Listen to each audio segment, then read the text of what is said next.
Welcome to Genesis Models. My name is Bobby Waldron and this is the Genesis Models show, 7th of May 2015, and this is F-15 week. So welcome.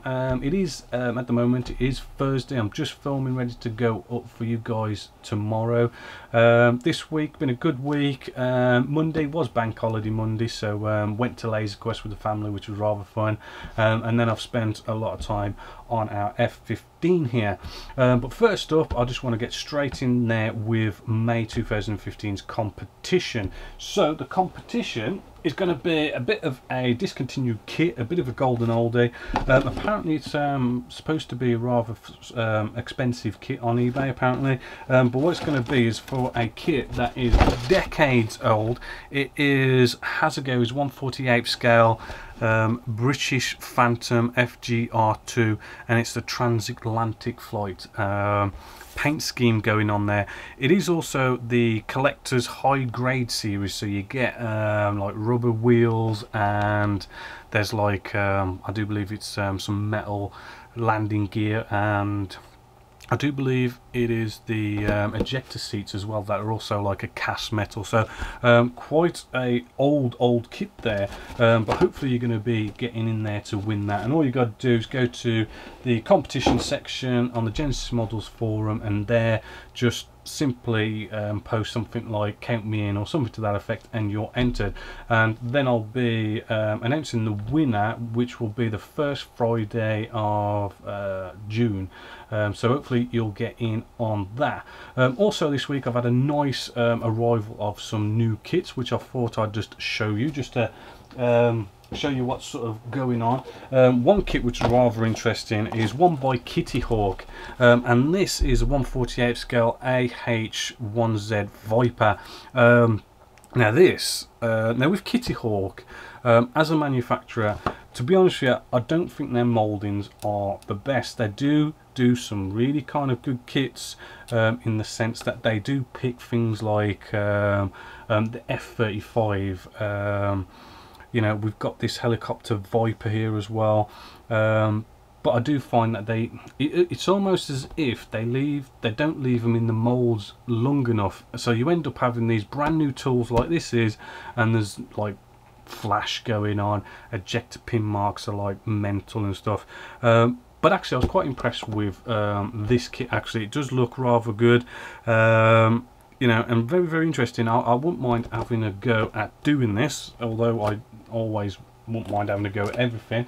I also got in, because last week I showed you Airfix's 1/48 Hawker Hurricane Mark 1, absolutely fantastic looking kit, but they Airfix has also gone off and done the Supermarine Spitfire Mark 1 as well, and this kit looks, you know, just the same quality and everything as our Hawker Hurricane Mark 1 over there. I'm almost tempted to sort of like do a duo video build of the Spitfire and the Hurricane, like together side by side.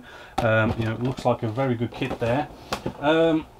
Is a tank as well, the Soviet T-64AV mod 1984. This one's by Trumpeter. It's a relatively new-ish sort of tool, 1/35 scale. I like this one because it just looks really beefy. There's something about those T-64s, T-72s with the Russian army. They just look really beefy, and this one's got that you know, that extra sort of armoured explosive kind of thing going on there. Forgot what it was called, but it just looks really beefy, and the kit inside looks really good as well. A kit that was released I think about maybe 2 or 1 years ago. Absolutely massive box, as you can see, absolutely massive, and this is Airfix's 1/48 scale Westland Merlin HC3 1/48 scale, and it is pretty big. I mean, actually the box is probably making you think it's bigger than it is. I mean, it's not as big as this, but I mean it is still a big kit, and inside there it really does look good. There's all sorts of good detail, even internal detail as well going on in there, so you know, you can really sort of have a go at that one. You know, again, I wouldn't mind doing that, because I'm actually getting to the point now where M4's coming to the end, and the MiG-21's coming to the end, so it's like now's like the time where I start thinking what's going to be the next video build, which is probably why I brought in so many kits. Next up is an inbox review, which is just over here, of a kit that came last week, and it is the Bronco Models Mark II cruiser tank, 1/35 scale. Really does look like a good tank, but I mean you'll find out now, because I'm just going to show you the inbox review for this.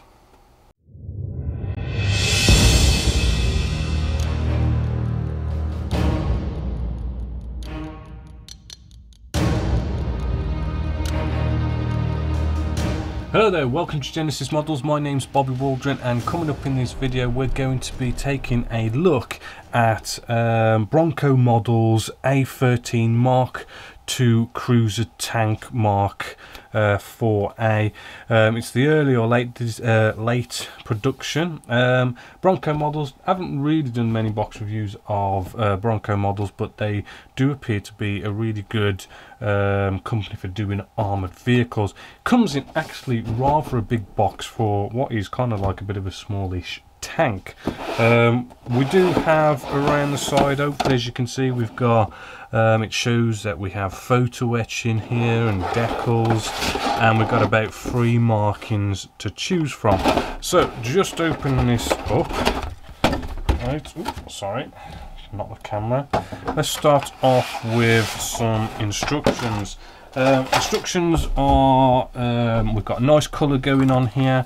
It's in nice sort of satin, good quality paper, and moving through just nice and quickly. We do have that track link type thing where we build each and every little track link. I personally prefer it. It is a bit tedious, but it does look better in the end. And moving along, there isn't really much to kind of write home about. You know, we've got photo etch where it shows the parts go in. We have got bits of colour here and there, which is telling you like cut this off and those kind of things. And moving along, as I say, it's really just a tank. There isn't like any like major options with this. Not really any choices, I do believe. There you go. But the markings, they do look rather cool. We have this sort of splinter type camo going on, with different sort of colours in different theatres of war and everything. Actually no, there's 4 sets of markings here. There you go, 4 sets of markings, rather nice there. So moving along, we will start off with, one second, let's start off with our first couple of sprues. Right, well, first off, this is the hull section. As you can see, there's just like no detail going on here, but according to the instructions, we're going to be putting all sorts of plates around this, and it's going to make it look nice. The underside, we do have a nice bit of detail going on underneath, which we have sort of panels and all sorts of bolts and everything going on there. Next sprue, we have all our road wheels and everything. We also have some drive wheels as well. Again, they're looking rather detailed. It's looking rather crisp. We're looking like not much flash. Right? I mean, this kit was new tooled in 2008. This particular kit, I do believe, was released in 2010. But moving along with some more pieces here, we have the main top of the hull. We have all sorts of bits of detail going on here. We've got recessed panel lines, air vents, recessed grooves, raised bolts and raised rivets and everything. And again, I mean, I am seeing tiny bits of flash, but it really, you know, you can't really knock the kit for just like that little bit of a bit of flash here and there. Generally, it's looking rather tidy. Looking at the turret, you do get 2 turrets with this kit, by the way, and I think it's this one that we use. But hopefully, as you can see, you know, we've got nice. Let's just say the plastic is, you know, nice, smooth. It's not going to need a sanding. I am sadly seeing a little bit of a sink mark. Hopefully you can just see it there. A little bit of sink mark, so you're probably going to want to fill that and sand that. There is what appears to be almost maybe another 2 on this side. So, you know, a little bit of a sink mark problem there, but we've got good detail going on with rivets and bolts and everything going on there. Just moving around, you know, gun mantlets and all sorts of kind of spaced armor going on with all this like mega nuts and bolts going on all the way around. Quickly moving along. Let's just get out a bunch more sprues. We have, again here, we have lots of different sort of types of gun mantlets. I haven't really looked at the instructions completely yet, but it does look like we're potentially going to have all sorts of slight modifications actually. So there are, hopefully there is going to be a couple of options here of that, or you know, there's different kit releases for different versions and they're just putting all the pieces on one sprue, but we're only going to end up using one because we do, like I did say, you do get another turret with this, which is probably for a different version. But yeah, you know, the pieces are looking rather cool. Ejector pin marks, they don't seem too bad actually. They do seem to be in places that, you know, it's you know, not going to be a big issue. I think I did see 1 or 2 somewhere, but it wasn't such a big issue. And again, this is just like another turret with all sorts of other pieces. Whether we use them all or not, I don't know. We'll have to really look at the instructions. We then have some side skirts, hopefully, as you can see, same sort of level of detail going on throughout the kit. We have some more road wheels here. You know, there does seem to be a lot of pieces going on with this kit where it's sort of duplicated for different versions. Where's it gone? Then we have our track links, which there are just absolutely loads of them. I think there's something like 260 per track we've got to do, and they are rather small. You know, if you can just see the size of my finger to one of these, it's going to be a little bit on the tedious side, but I do like it when you put all the track links together, because you can have the track flow the way you want it, sort of the same as if you got, say, the metal versions of tracks. It does that same sort of thing. But yeah, it can be quite tedious. Love it or hate it. There are a few more sprues in the box, but I don't want to bore you too much with just showing you every single sprue there is. I think you get the general idea of the kind of quality we're taking on here. Then we have our decals. Now our decals, they're actually looking rather matte. They all seem to be in registry. They are they do feel to be a nice size. They could be good decals.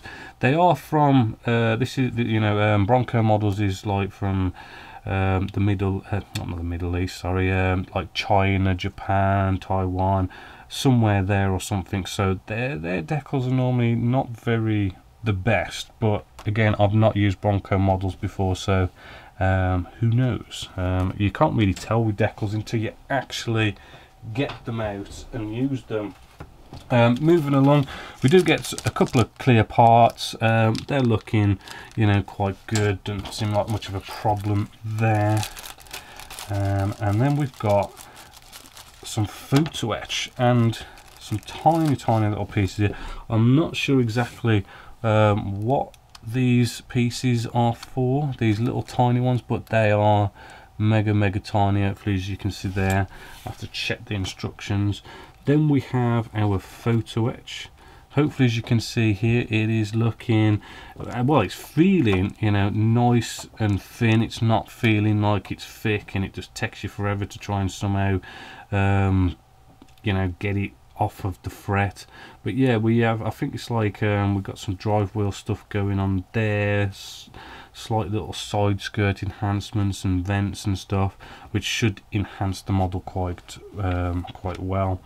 We've also got another photo etch fret as well, which is, you know, nice and cool. It's not like a little gimmick where you get, say, this bit of photo etch that you can get with kits. You know, we have got, you know, quite a bit of photo etch there, which then brings us to cost. The cost here in the UK is about £31.99, which is you know, sort of expensive. I mean, this armoured vehicle isn't going to turn out to be a big armoured vehicle. I mean, you can sort of see the size that we've got here. You know, it's sort of like a medium tank kind of thing. Maybe it's a bit overpriced, but then anything that comes from China, Japan way does seem to get taxed, or lots of different middlemen, and the prices seem to go up by the time it gets to the UK. But then you do get quite a bit of photo etch with this, and the kit does look, you know, it does look actually rather good. It looks like it's gonna be a nice, well detailed kit. Hopefully it'll go together rather good. So yeah, I'm highly recommending this, and it's a tank I wouldn't mind actually adding to my collection as well. So I am well impressed with this kit, and I hope you're also impressed with this kit, and maybe you might want to go out and buy it. So you know, until next time, my name's Bobby Waldron, this is Genesis Models, and I hope you've enjoyed. So I hope you liked the look of that inbox review there. If any of these kits that you just saw in this show you'd like to really sort of see as an inbox review, just let me know. Again, you know, we've got the show questions and answers on the forum, which, you know, go in there and ask whatever question you want, and I'll try and put it in the show, which we'll have questions and answers later on. Next up is, you know, it is F-15 week, so we do have 2 episodes. We have episodes 8 and 9 of the F-15 going up this Friday. So just let's have a look and just see exactly where we've got. Well, as you can see, we have the wings and the fuselage halves nicely brought together, and this is actually dry now, so we could probably take these off. But we kind of go through a bit of a fit issue just at the back here, where our engine section goes into it. It just needs a bit trimmed off there. You know, it's a relatively easy fix for that. We did really sort of concentrate quite a bit on our natural metal finishes, really go into a lot of detail, going into, you know, things like the Alclad's 2 paints, as well as their primers, and even going into the Mr. Metal colour range, using their buffable paints and everything. Not only that, I mean, really sort of went to town on doing things like pre-shading for this as well. To get sort of like tinges of blue and silver coming through and natural metal finishes, and all these kind of things to really sort of enhance the natural metal finish on this. You'll get to see that in a lot more detail in the 2 episodes that are coming up. You know, so, you know, there's going to be a lot there to do with painting and stuff for you to watch. So hopefully you're going to enjoy those 2 episodes going up there. You know, also I've got the cruiser going up as well, because it's best to do them in solos, not just leave them in the shows, because it's easier for you guys to find. So next up is the questions and answers, which I just have down here.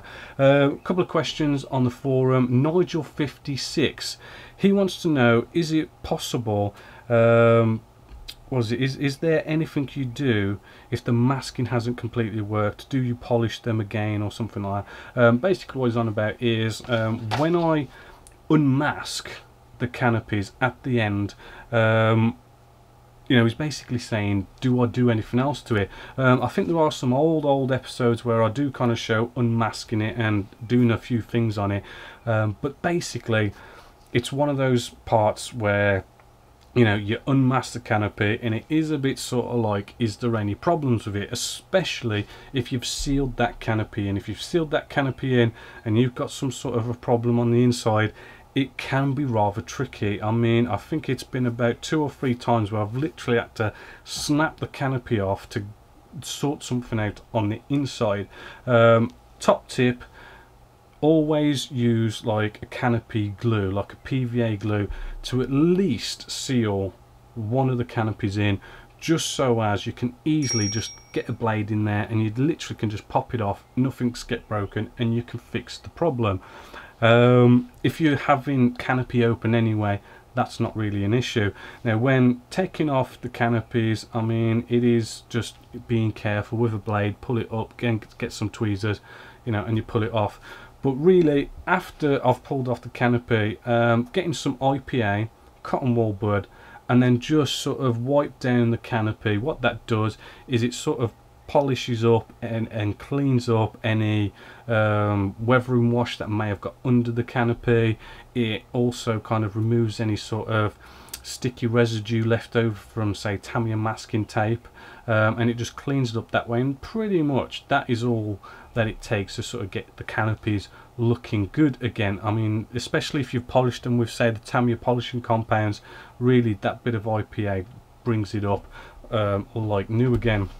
Another little tip as well, I mean, if you've got any mistakes, say a bit of paint has sort of like bled underneath or something, simple cocktail stick, bite the end, make the wood on the end of the cocktail stick sort of a little bit moist, a bit soft, scratch away at the paint, and it scratches away the paint, but because the wood's sort of moist and a bit soft, it doesn't actually damage the canopy, you know. So really that is basically it. But I mean, next time I'm doing a canopy, I'll show you that in more detail.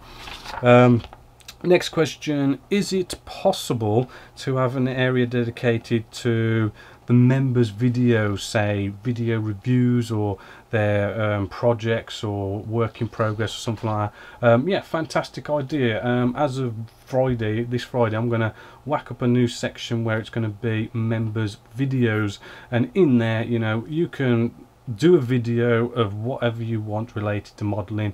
You want to show your current build, you want to show what you're working on, you've brought a fantastic kit and you want to share it with everyone. Do your own inbox review, and in that section you can post it in there, and maybe, you know, I might even slip them into shows or something like that as well, to get your work out there as well.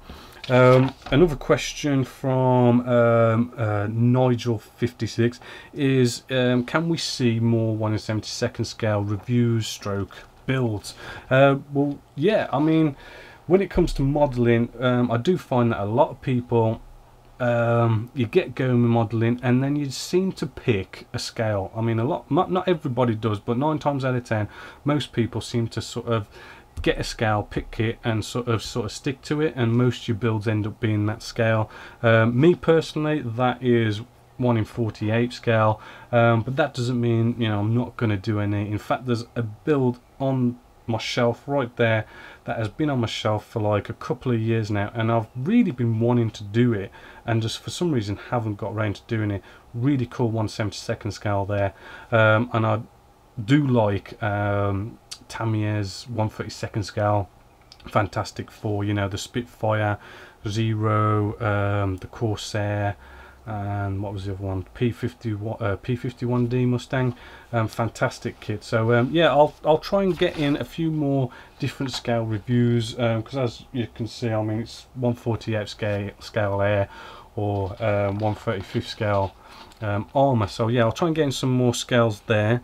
Also, Plod Knits, hopefully I'll pronounce that right, he's asking, he's got some photo etch and he sprayed it like a gloss black, and he wants to know how to sort of like liven up all the recessed rivet areas, because how can you sort of, you know, put a wash on it when it's already black?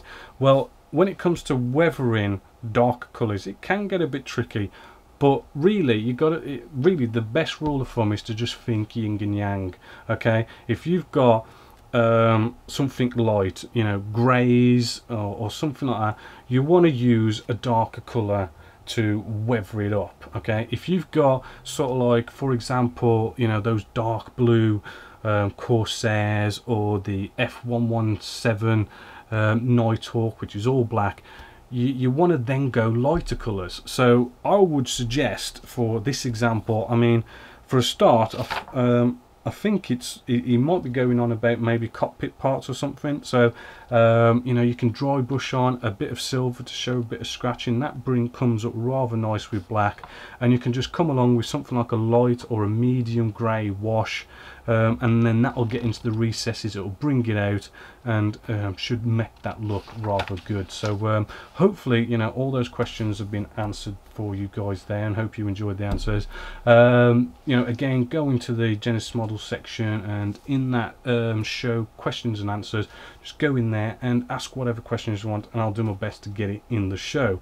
So next up, what we've got now is designing the World War II bomber group build patch, because as you know, I want to give away a patch to everybody who has entered in the World War II bomber group build, so that everybody wins a prize. Now, I haven't designed the patch, and I just thought, actually, why not make a competition in which you guys go off and you design the World War II bomber group build patch, and the winner will win. Where's it gone? What have I got here?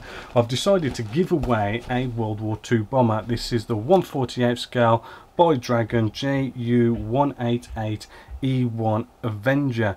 Rather cool kit. I do believe this one was rather expensive. It was discontinued or something, so it was a bit hard to get hold of. But yeah, nice World War II bomber kit there for the person who wins the World War II bomber group build patch. So go off, use photo etch, any kind of program you want to use to design a patch, right? It needs to be something along the lines of, obviously, some sort of writing there saying World War II bomber group build 2015. You know, you can use the Genesis Models logo, which is on the website if you want, and come up with some sort of design, and I will then pick the best design that I believe is the best, and you know, I'll announce the winner probably this time next month, and then I'll ship out free of charge the Ju-188E1 by Dragon. So next up is next week we have the M4 week, and with the M4 week we're really sort of getting down and dirty. I do believe I've done quite a lot of dirty pigment, grimy mud effects going on there, and it's really starting to come to an end. It is pretty much done-ish, but what I do want to go off and do, I want to do all sorts of storage and stuff going on there. I've even got, where's it gone? I got this photo etch, which is a big sheet of photo etch, which is supposed to be a camo net, and I really sort of want to get this sort of incorporated onto the Sherman, sort of like get it rolled up as if they've got it rolled up and just attached to the side of the tank and stuff, and hopefully that will look really cool. I'm quite interested to see how that's going to turn out, as well as putting all sorts of helmets and boxes and stuff all over it, and showing you how to make ponchos, that kind of stuff. So hopefully you'll look forward to M4 week next week. So sadly, we've come to the end of the show. I'm just going to leave you with some photos of what the members have been up to on the forum. So until next time, my name is Bobby Waldron, this is Genesis Models, and I hope you've enjoyed.